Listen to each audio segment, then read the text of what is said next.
You're the fight expert, so I'm gonna put you in some scenarios here, some spots here, because I want to do these as short videos too, so people can come to them and view them. So one of I them is like it. road rage. Let's talk about road rage. How do you handle road rage? Assuming that I'm a good guy and for some reason I accidentally let's say accidentally cut somebody off, okay?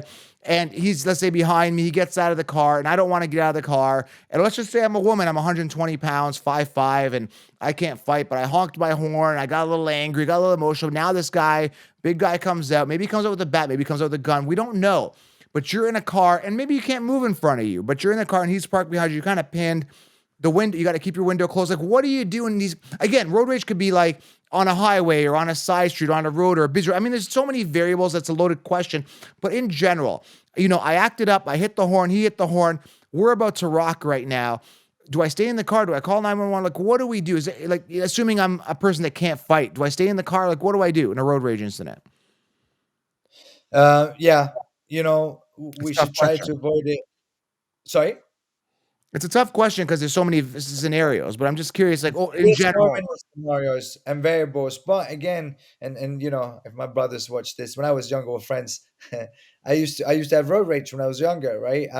And I've learned over the years, like the truth is now it's a lot easier when you live in Los Angeles and there's a lot more guns, right? Like you never know what you're walking into. You don't know who the other person is, so to be able to differentiate that and fast enough. Is it a bat? Is it a gun? Like it's two levels of escalations, right? Two, one, and but both of them are potentially fatal, right? Like it's attack with a deadly weapon. So if I wouldn't get out of the car for sure. I would sit in the car. I would undo my seatbelt first and foremost.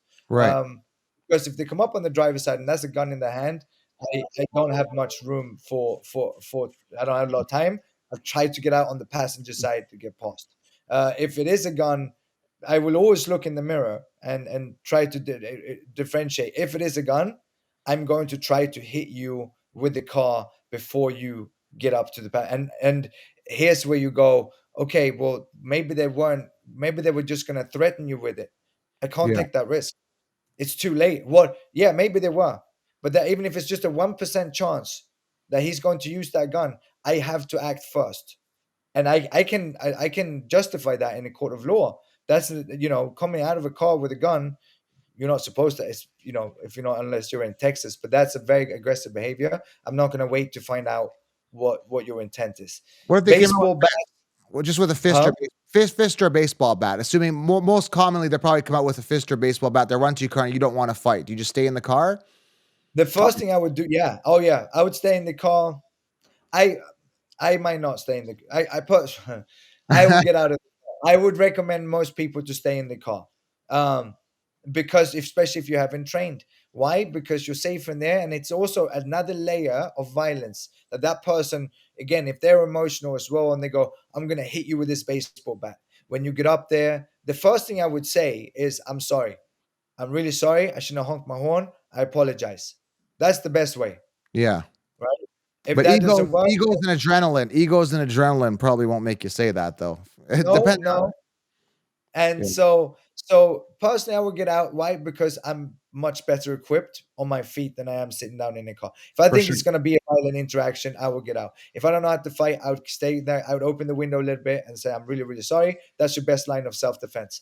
Um, if I don't know how to fight, I'd stay in the car and I would reverse and drive like a madman, to get out of there, to make him not want to get close to me. But again, we have Right. to understand levels of escalation. So, but if I got out, I would get into what's called the modified fight stance, and uh, perhaps apologize if I feel like you can normally see that in their body language and behavior. He's not listening anymore. He's past that stage. He's here to cause violence. I would attack the attacker. Yeah. Yeah, I know. It's scary because a lot of people honk their horn. They play tough when they're in the car, but when it comes down, push comes to shove, they won't get out of the car. And then that's a huge thing that happens a lot. I don't think in Texas you don't do that because people have mutual respect. They're all armed, and it doesn't happen as much. But up northeast Canada, stuff like that, where there isn't as many guns, man, people are just everybody's a tough guy over here. You know what I mean? It's crazy.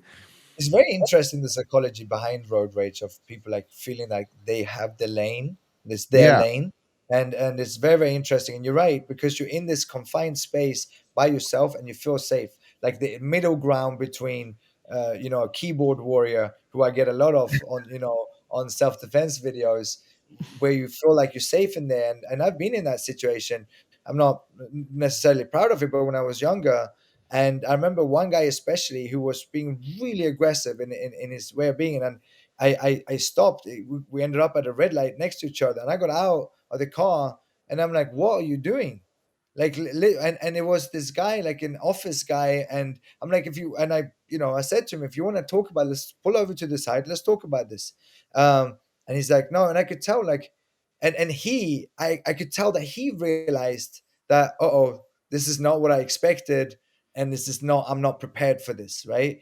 yeah, And that's back to that self-defense, which is like, wait, to find out that you realize that, can you imagine like a victim of like a serial killer, right? And you're being yeah, choked, and that's the moment when you realize that, God, I don't know how to defend myself. I don't know how to get out of this, right? And that's your last thought, right? So again, those 5 hours, 10 hours, that whatever it is, to just get some basic self. Like, that's my goal with the online now, is to be able to provide realistic street self defense for everyone, whether you can afford, as long as you can have access to internet, you can learn some basic self defense.